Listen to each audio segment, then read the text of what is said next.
What is up, everyone? This is BigPowner, and today I am going to be unveiling my Trinity Elemental hit. This is not another copy and paste from season after season. This is a completely new build, and it is absolutely insane. Normally, I would be like, a timestamp inside of the description if you want to skip the demo. This Everyone is going to watch this demo, and I ask you to at least watch the mapping and then see the surprise that comes after that. Hint, hint, it has to do with gear, but I promise that most people are going to be very, very impressed when they see what this is running on. So without further ado, we're going to start it, and we will continue from there. Beauty will grow from your remains.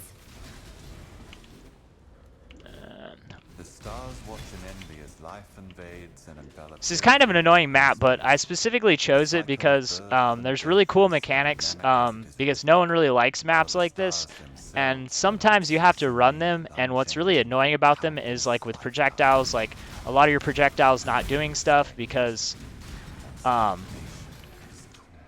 basically they hit walls and then they don't do anything, which the natural built-in chain of this and the ricochet make it so that it's really smooth clearing inside of these maps like this. We're basically looking for a boss room. I'm not going to do a full clear. I kind of just wanted to give a demo of the map, but because I chose an annoying map specifically, hopefully it won't take us too long to find the... and as you can see, that chaining off walls is really, really cool. Here we go. We got the boss room. Let's see how it does here.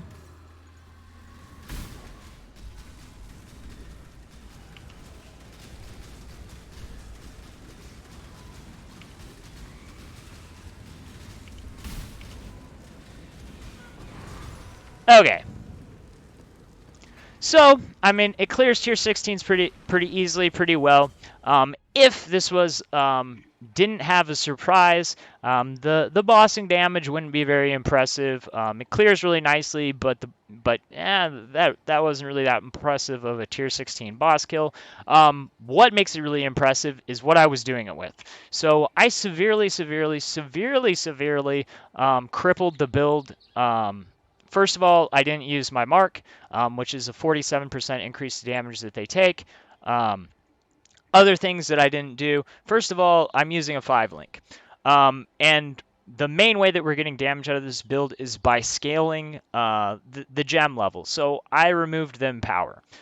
So we're running a 5-link with a damage scaling bow, which I'm using like pretty much the worst possible bow I could use, because this is a toxic rain bow. So it's a 3-stat bow, basically attack speed, +1 to socketed gems, +2 to socketed support gems.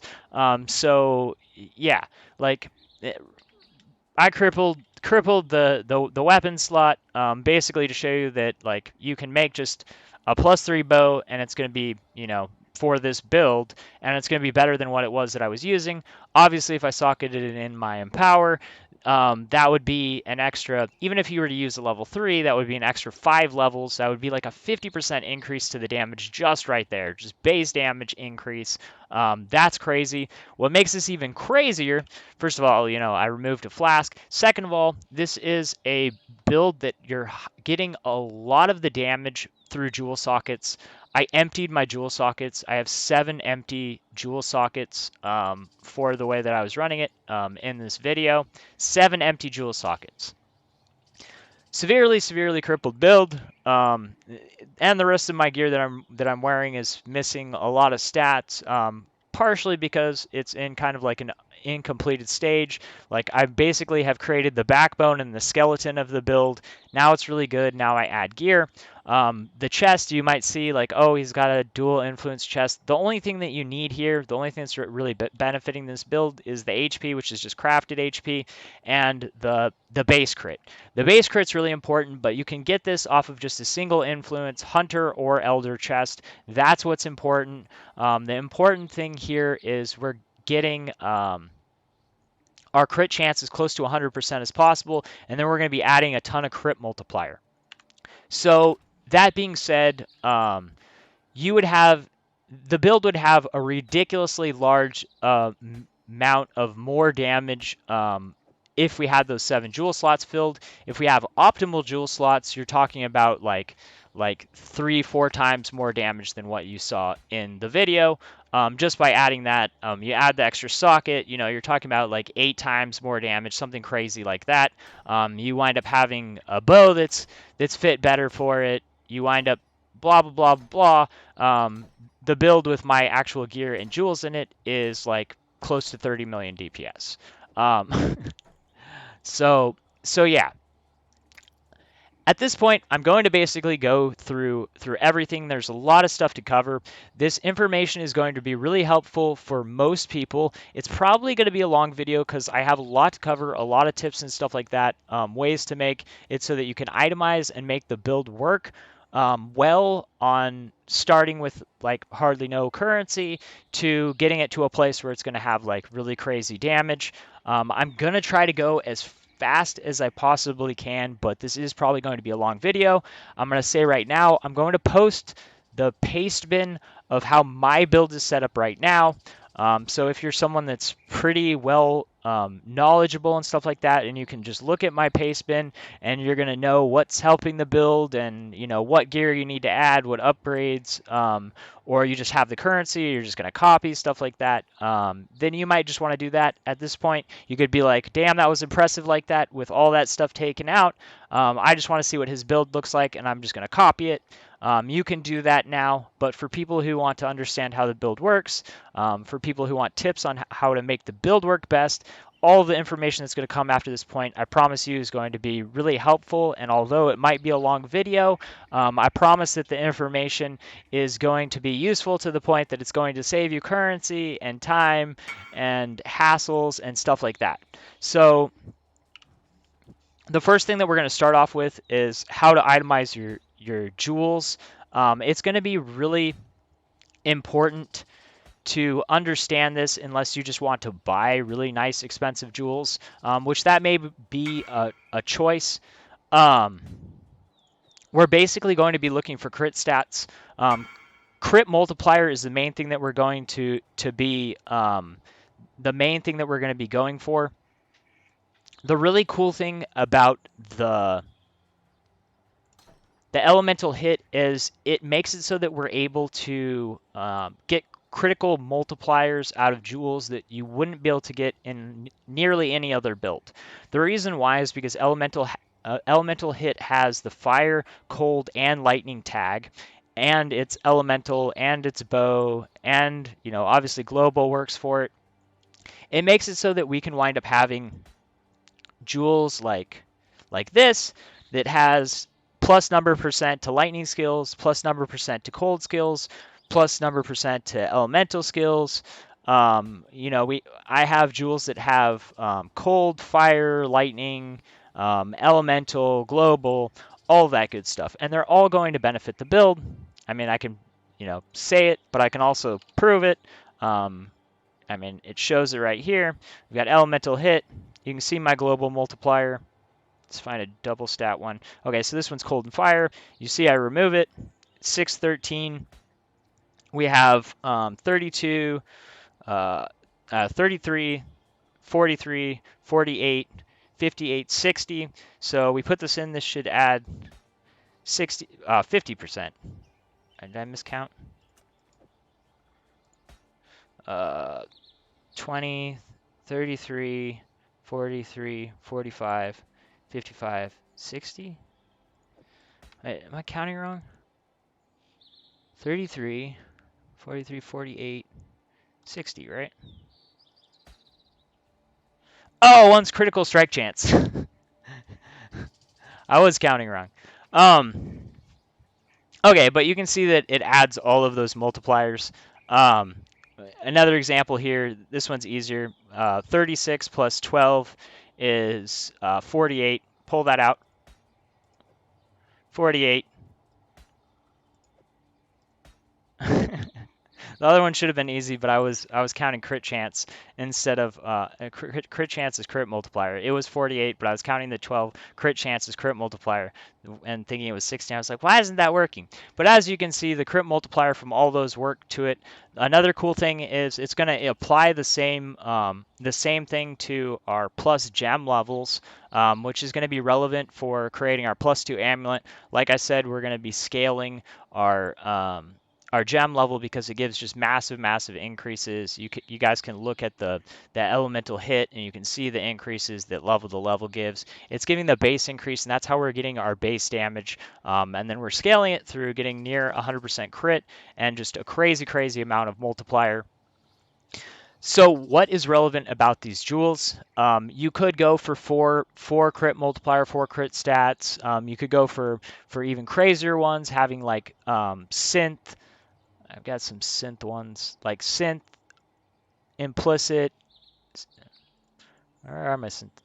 Synth implicit, quadra, crit stats. Like those are going to be really expensive. You could go for those, but you can also just go for a lightning fire combo in the top and get 36% multiplier over 7 jewel slots. 36. It's like 320% multiplier with like 2 stats in each one, something like that. It just a crazy amount. 720, 210. 60. Okay, so like over 250% multiplier by having 2 stat implicits, which those jewels just for like 2 implicits are going to be like, like 5C, if even that, because they're not desirable. They literally only work in this build. You can probably get some decent ones that are like 3 stats or something like that. Probably pretty cheap also. So not super expensive to pick these out because a lot of people aren't going to be looking for them. The other thing that I didn't use specifically was my mark. Like I said, this gives you a ton of damage. The reason why I didn't use it is because of 2 reasons. First of all, I have an extra curse, which you can pick up your extra curse either through your anointment, which costs you about 1 exalt because it uses 3 gold oils, which are about 30 something C a piece. So 1 exalt for the anointment gives you access to 2 curses. Your first curse you're going to want is going to be elemental weakness, which is really easy to pick up on a ring. You can probably find a pretty decent one just to buy cheaply, or you can craft your own by starting off with a good base. The 2 bases that I would recommend, if you just want damage, go with a Hunter Opal ring. If you want to have more defensive stats and create a more well-rounded build, I would suggest a Vermilion ring. Then you're just going to use Harvest and spam the guaranteed caster modifier until you hit a good elemental weakness with other good stats, and you go from there. If you want to create a crazy ring like what I have right here, it's going to be a little bit more work. The only way to realistically get a ring like this is to start off with a base. You get the tier 1 increased elemental damage with attack skills on there first, and then you use Harvest to add on the other stuff that you want. You don't worry about your elemental curse on hit because there's only 3 things that can get rolled on there. That's why we start with the number percent increased elemental damage with attack skills, because we can't use Harvest to get that on there. Pretty much everything else we want HP. Ideally, you want 1 open slot on the top so that you can put the non-channeling skills have negative mana cost. And then the 3 things on the bottom, you definitely want the curse on hit, and the other things that you're probably going to want is going to be like resistances or like strength, intelligence. You're going to have to pick up strength and intelligence somewhere. I would suggest either on rings, your helm. Those would be 2 of the best places. Boots too, but you're going to have to pick up your resistances. The best slots are ring, helm, boots. Those are the best places to pick them up. Mine's not completely optimized. I basically am using triple resistance gloves right now. That's not the most optimized because you can get up to 16% increased attack speed on your gloves. So, like my build has a lot of stuff that needs to be changed around. Another really big bonus for this build is what's best on our quiver is just basic stuff. Like this quiver looks really nice, but it's really cheap to buy actually because no one is really looking for just a kind of like a plain Jane quiver. It's just attack speed, multiplier, HP, and I craft on the crit chance with the frenzy charge on critical strike.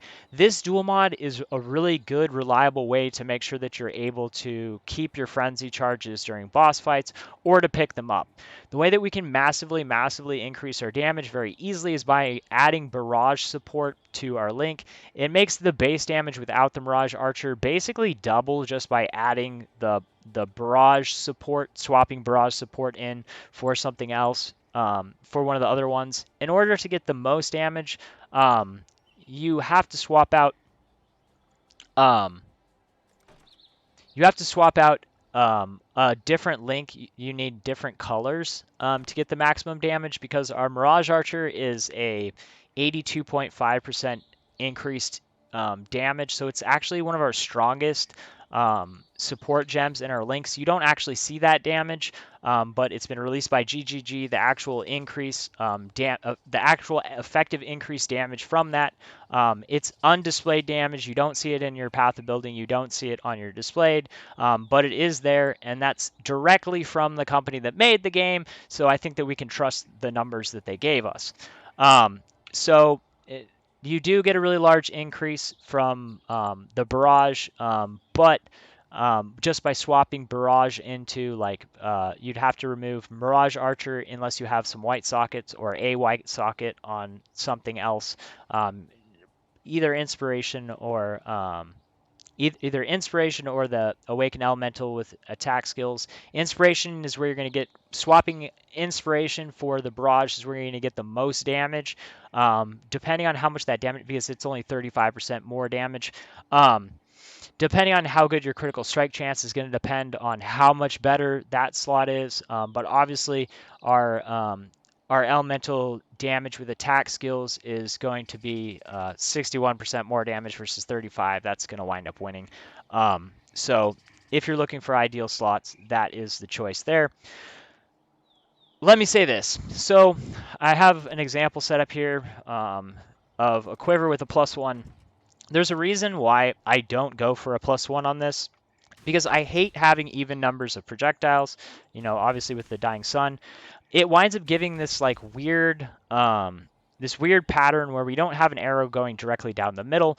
And if I'm trying to shoot at something that's far away from me, like a single target with a small base on it, the arrows could wind up going right by it, and I actually wind up having to kind of like click off to the side to get the arrow to actually go straight from me. You know what I'm saying? And I just really don't like that. So I don't know. I kind of like just having this set up with the +2 from my from here. Endless munitions gets us to 3, and then with the dying sun we have 5, which makes it a really nice clearing number. I don't feel any need to add more projectiles at this point. Obviously you can, or if you're able to get a +2 on your bow, then you could, be like, all right, I'm still cool with 5. I could wind up removing endless munitions and then go for like gathering winds. That would be an option there. In my case, if you have a +1 to socketed chains, if you're like, 1 chain is enough for me, I could drop ricochet. I kind of really like it bouncing off walls. It's like a really cool mechanic. So, and I don't know. I kind of really like it. I might wind up dropping it, but I wanted to leave it for the video because most people are not going to want to try to craft a bow like this. And the only thing that does is adds that utility. But I would be able to easily just swap over to Gathering Wind by removing this, and I would still have the clearing ability. But yeah. So something that's really different about this build is we're using Far Shot. Far Shot is something that I have not seen a lot of people using, but it is absolutely OP. It's OP for 2 reasons. First off, up to 60% more damage, and it hits max damage at a range of 70. The other thing is that there's no spread on projectiles. It just shoots your barrage like a laser, which is really awesome. Even to the point, here's a little idea here. So this has always been something that, like, even if you're like stuffed into them, it kind of spreads out and you don't get a lot of the damage. And you could try it without that selected, but it adds an additional 6 projectiles on the first and final attack.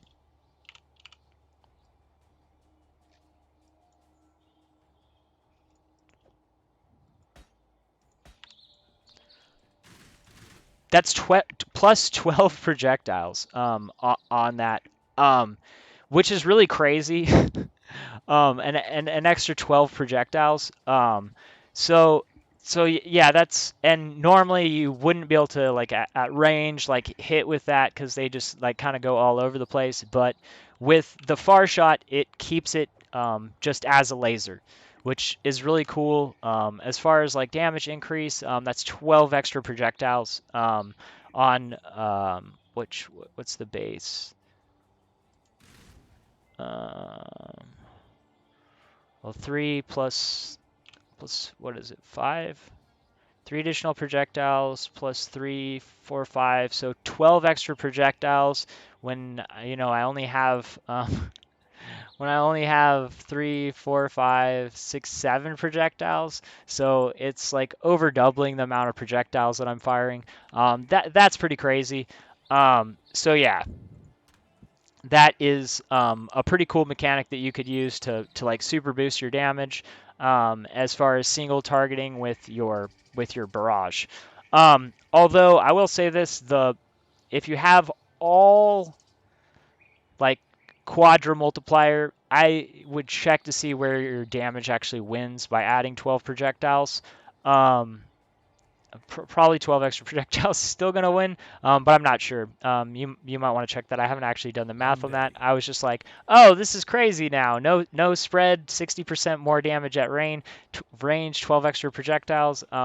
Yeah, that's pretty crazy. So yeah.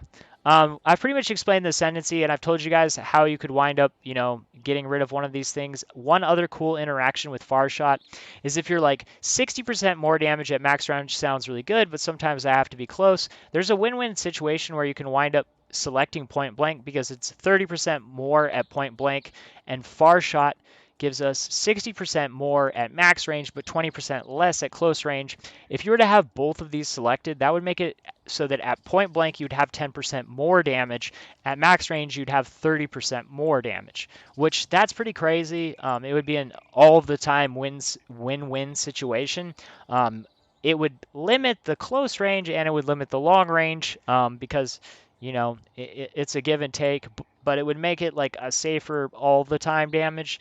I personally don't want to do this because I'd rather try to play it the way that they kind of intended this skill to make people play it. Because the way everyone's basically been playing bow builds is by going point blank and then just basically playing a range character like a melee character. And so I think that they're really doing this to try to get people to play it like an actual range character, like keep your range because you're going to get a huge reward on your damage. 60% more damage is just crazy. It is really crazy, all of the damages that we're getting from this stuff. The other thing is the occupying force. So like even if you're moving forward, you're going to have archers that are getting left behind you. The second stuff shows up on you, you're going to have your barrage archers behind you max ranging stuff. So that's pretty cool to think about. Also if you're like falling back, like stuff's kiting you, this copy stuff and then you can like shoot back through it. I think that that's pretty cool. Pretty cool way to kind of use the Mirage Archer, like falling back if you have stuff chasing you. Just an idea. It's kind of a different play style, but I'm really embracing it. I really like it. So hopefully you guys like it too. Although you might not, you might be like, I'd rather just stick to the point blank. You could wind up dumping far shot and just go into gathering wins. You could even, if you want to become more defensive, you could drop one of these others, either ricochet or something, and you could go in this way to win ward. This is kind of just like a really unique way to play it, so I figured I would show it to you guys this way. Probably how I'm going to keep it. I might lose one thing and then wind up picking up gathering wins because that's going to add a lot more damage because we can get tailwind on our boots, but you're talking about 150% increase from gathering winds, or you're talking about a Maven Awakened gives 25% increase. This is kind of way more OP. It also makes it really easy for us to pick up a lot of defenses on our boots. which we got to pick up resistances somewhere. We don't want to be picking them up on our jewels because our jewels are just so much stronger slots. That's the reason why this helm is probably going to get re-rolled. I'm probably going to wind up going for more resistances on my helm just because it's a better item placement. Because like if I sacrifice a slot on a jewel for resistance, the maximum I can get is 30% by having 10% all res, where tier 1 stat on a helm is 48%. It's just better item allocation. Um, so yeah, that's just kind of my thoughts on that. Same thing with boots. It's just like triple resistance on the bottom there is what I really want. We can still pick up the elusive there, which an easy way to craft these, you just basically start off with a redeemer base, get the other good stats on that you want with one open prefix, and then augment critical, and you're guaranteed to get elusive. Very, very easy way to get yourself some elusive boots. Very easy, cheap craft. The base is probably, like 20, 30, 40, 50 C, and then farm some harvest, one slam, a little bit of chaos spamming or scour alking till you have a nice base to slam on the elusive, and bam, you got yourself a really dope set of boots. Also, you can slam on specific elemental resistances if you have open suffixes. So really easy way to create gear there. I already kind of touched on your amulet. You're basically, the cost of this is going to be 2 bases. You could use, fire and lightning, or cold and lightning, or cold and fire.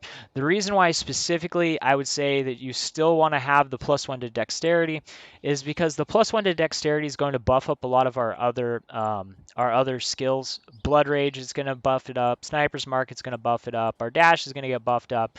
Our blink arrow is going to get buffed up. Our haste is going to get buffed up. Our precision is going to get buffed up. Like almost all of our skills are going to get buffed up. You're going to notice that I have some empty slots. These are kind of going to be places that are going to be really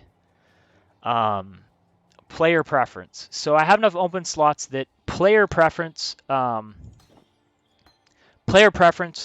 could make it so that you could run 2 6 links. You could have a regular spray for with your Mirage Archer for clearing maps, and then you could have a Barrage set up as a second 6 link. I don't know where you'd rather have more damage. That would be kind of your own choice, whether you want your bow is obviously going to have more damage because that's where you're going to have your +3, +4, +5, +6, whatever type of bow you decide to craft. But you could wind up running 2 6 links with everything that I used in this video. I wasn't using this.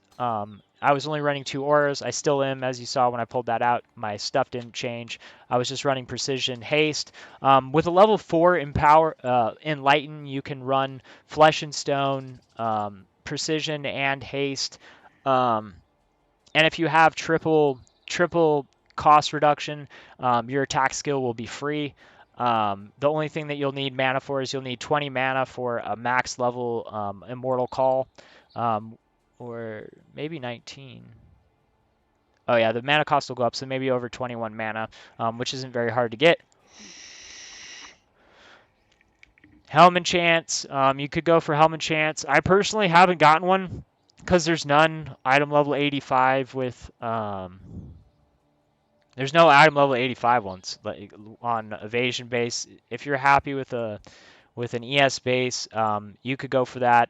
One thing I want to touch on your helm, there's 2 choices as far as getting elemental exposure. One choice is going to be through, and this is kind of more of like personal choice going into like min-maxing the build, because right now it's kind of, I just threw on gear that works for the build. The actual build gear is not made yet. So new bases, and not this influence, but the implicit modifier on this: socketed gems, socketed skills apply fire, cold, lightning exposure on hit. You could start off with one of these bases, and you could add the warlords and go for elemental damage, crit multiplier, all that good stuff. This would be a really strong way, but you would need to use a 4 socket. Once again, this is kind of going to go into the choice. You couldn't do this and 2 6 links, so that's kind of the choice. I'm probably not going to go for this because this is an armor evasion base. My choice for elemental exposure is going to be in my clusters. My clusters are going to be, this isn't optimized. I'm going to go Sadist, Corrosive Element, and Widespread Destruction, because Elemental Exposure is a 10% increase to the damage that they take. I think I already covered this, but I'm going to just say this real quick again. You have to have this. The cheap setup for this is put a Lioneyes Fall here, and then fill in all these nodes to here. The reason why you need one of these two things is because this is going to give you Life Leech and Mana Leech. This Cluster Jewel will give you more damage, and having access to this stuff is going to give you more damage. If you're running Lioneyes Fall, though, you could add those two medium clusters down here. But you can't remove this Lionized Fall until you have these specific ones. Well, these two at least. Fuel the Fight and Feed the Fury, because this is going to give you Life Leech and Mana Leech, which you're going to need to sustain. Not so much the Life Leech, but these are just really strong. 50% attack speed while leeching, 8% attack speed, damage while leeching. This is going to give us some leech, but we're going to need more leech. We want more leech. This medium cluster, you're going to want it exactly like this, at least the two large nodes. Wish for Death is Culling Strike, and then 5% increased damage that they take. Those are the two best in slots for that. The way that you could replace that, you could go for Culling Strike. Culling Strike on Gripped Gloves, the Hunter Influence. The thing is, I'm not going to do that because it's really easy to pick up on the clusters, and that 5% increased damage is pretty nice. And it would be really hard for me to get Intimidates and Culling Strike on the same thing because they're both hard to roll mods that you can't hit with Harvest Crafting. So just kind of a really hard craft to get. Probably lots of luck involved. So that's the reason why I'm not going to go for that way. Plus, I also really want ideally a high attack speed on my suffixes. So that's going to be kind of one of my priorities once I'm able to get away from so much resistances on here. I need a elemental slam lightning lightning resistance added to my boots so that I can remove this, and then I can just craft on 12% attack speed, which will be kind of like the next upgrade for this, to take this the next step further. Other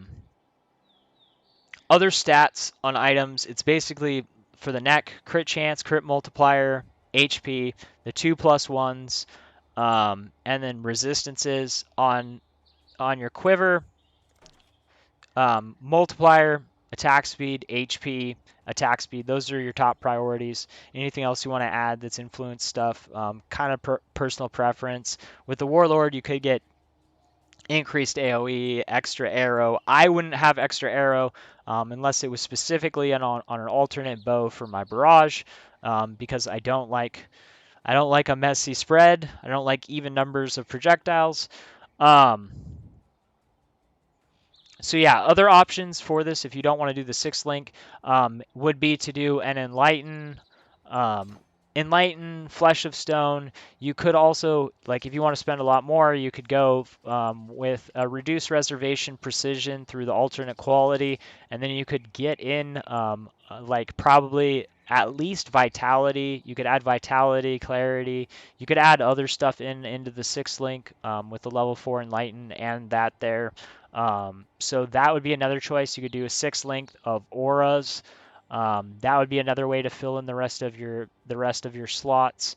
You are going to need 96 intelligence for the level 4 Empower, level 4 Enlighten, which I don't have, which is the reason why I don't have my level 4 Enlighten in right now. I think I covered this. Absolutely, you need Diamond Flask, Dying Sun, Quicksilver. I always put the Remove Freeze. Life is kind of going to be optional. You're going to need Remove Bleed, so you'd probably have to pick that up somewhere else. But you could also go with like Cinder Swallow if you like that. You could swap the Cinder Swallow for the Bottled Faith. Bottled Faith is going to be better as far as damage, but since the way that we're playing is kind of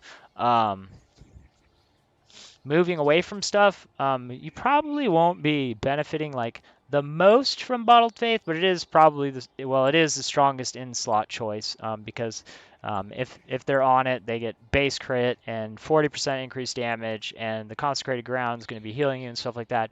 But it's kind of a last thing that you need. You don't have to have it, but it is really good on it. I ain't gonna lie to you. It might be expensive, but it's expensive because it's good. Um, so yeah, this is going to be the way my flasks will be set up. The Cinder Swallow will work with it because we do ignite. We're igniting, shocking, freezing, all of that good stuff. Um, so I've explained that. You know, you're going to want pressure points on all of your other mediums. The reason why is because it's a 5%. The 5% chance to deal double damage is a 5% actual increase to your damage. The 30% increased critical strike chance. Our goal is to have an effective 100% crit or close to effective 100% crit with our lucky strike. That's why this is so important. If you don't have the craft for the number percent increased critical strike chance, buy one of these flasks. People are always selling them. They're probably like 10, 20C. Definitely you want the lucky critical strike chance with that 60 80% increased critical strike chance. It's just too much critical strike chance to pass it up. There's 3 different things to go along with our pressure points. You could get quick getaway, which is really good. 5% attack speed, 25 crit chance, 5% movement speed after a critical, which you're basically always going to get because we're going to have an effective 100% crit. Basics of Pain is pretty good. 30% crit chance, 20% increased damage. There's another one that's better that's called Precise Commander. Adds 25% crit chance and 10% multiplier for you and nearby allies. That's definitely going to be something. Another good one that you can add in. That pretty much covers clusters. If you wind up going with elemental exposure somewhere else, you could wind up swapping this just for another one of these, and that would give you more damage. Sadis is pretty good. It gives us 60% increased damage just because it's we're freezing, shocking, and igniting. In the past 4 seconds, we're firing, 5 shots a second with, each Mirage Archer shooting. Like, we're always going to have up that 60% damage. So that's going to work really well. That's pretty much it. The only thing I'd like to say about the tree is I'm level 93, 94, 95. I'm going to be filling in this last frenzy charge because that's the best damage increase. All the other damage increases are kind of really expensive and gives you really small rewards. 4 extra points here. I could wind up doing a swap that would add me 1.7% increased damage, but I would need like I would need a 4 times multiplier jewel with like perfect rolls to actually make that worthwhile. If you had like full synth and quadra multipliers, then picking up this extra for 4 points would be worth it. Like I said, very small increases. You could also pick up another 4 this way. This would actually be the best first one to go for, or actually no, they're the same. Intelligence, strength. But that would be another choice that you could go for. Actually, if you go this way, 1, 2, 3, 4, going 4 points here, if you have a better a jewel that adds more than this, you could have a 7% life triple multiplier, would add more multiplier. You wouldn't want to go crit chance, but you'd have to make sure that you have enough crit chance to have that effective 100%.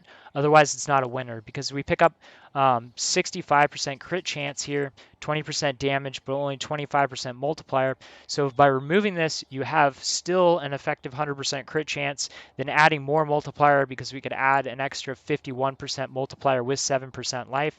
So we'd gain 2% more life and 31% multiplier. So that would wind up being a winner, but unless you can sustain that effective 100% crit and get basically a perfect jewel, which that jewel specifically is desirable because it will only have one specific element, that will be a really expensive jewel. That's probably like a 10, 20 EX jewel. So for a very minimal increase, so that's probably something that most people aren't going to want to go for. And realistically, you would want to have all of your other jewels that good before you would want to make that swap. Otherwise, you'd kind of be just shooting yourself in the foot if you could have just put it in a different place and just gained those stat increases just by upgrading a slot that you already have. That would kind of be a really dumb way to spend your currency and do your build. That's like super min-max stuff, but I'm just putting that out there because it is all stuff that I've put in and stuff like that. There's one other way that we could actually increase this, but it's very, very expensive. You could go 3 voices. You could drop 8 points here. You could go this way, 3 voices, and go 3 more crit jewels. It's 8 points to 7 points to here. Um, 8 8 points puts you into 1. You have to drop more. You have to drop more points, but you could re-itemize. You could re-itemize jewels, and the HP that you would be losing, you would have to go all those ultra expensive jewels in all of your jewel slots, basically triple multiplier with 7% life. It would wind up being a small increase, but you're talking about an 80x 3 voices, and you're talking about probably another 60x in jewels for not too much gains. It would be gains. It does win in damage calculations, but you're talking about like probably over 150 EX in upgrades, and you'd have to realistically have all of your other gear that good before you would go to that upgrading. I don't think most people are going to be doing that. I'm not going to do that. um, anyways, yeah, if you guys have any questions, there's just so much to cover. I hope I didn't miss anything major. I hope I gave you guys the good information to get this started. I will do crafting videos on all the stuff that I'm going to be making, so that you guys can kind of see and go along with that. I've kind of given you guys the advice on how to make a lot of this stuff. The stuff that you kind of want to copy is basically just the stats that I've told you, because my gear isn't optimized. So you don't want to be like, oh, this is exactly what he has, I want exactly this. You don't want to do that unless it's the cluster jewels, except for the one that I mentioned. My build is not optimized yet, so don't be like, oh, I want exactly what he has on this stuff. A lot of the stats on my gear are kind of just like empty stats. So start off with the cheap options that I've told you. Taming ring is like 40-50C. It's going to make putting the build together really easy. Start with the Lioneye's fall. If you can't afford to just outright buy these jewel clusters, Lioneye's fall here, fill in these points. It's going to make it so the build runs really easily, really quickly, and it's not going to require 2 more jewels. You only have to worry about 5 jewels to start out. And then as your jewels get better, you can add more clusters and expand your damage and stuff like that. Crafting your own jewels, trying to craft your own good jewels. Use the harvest when you get the crit, more crit rolls, roll jewels. Like, great way to try to get jewels, since we benefit from most of the crits. That's going to help us a lot. When you get reforges, keep your jewels, like have a bunch of extra jewels. If you get 2 multipliers in the bottom or 2 multipliers in the top and the other stuff is bad, use reforge. Like, if I have 2 multipliers in the bottom and I want 2 more multipliers in the top, this is how you make the crazy jewels without having to spend whatever they wind up costing, because if a lot of people start looking for them, they are going to go up in price. But this is the way that you can make really nice ones. If you have 2 on the bottom or 2 on the top, or you could just buy ones with 2 on the bottom, 2 on the top, and then continue from there, which is only going to cost you like 5C or something like that. The market's just going to be flooded with those. You use Reforge, where it keeps the prefixes or the suffix, and you re-roll the other one until you hit something, other ones that are good. It'll probably be pretty easy to get 3 stats this way. It's probably going to be harder to get 4.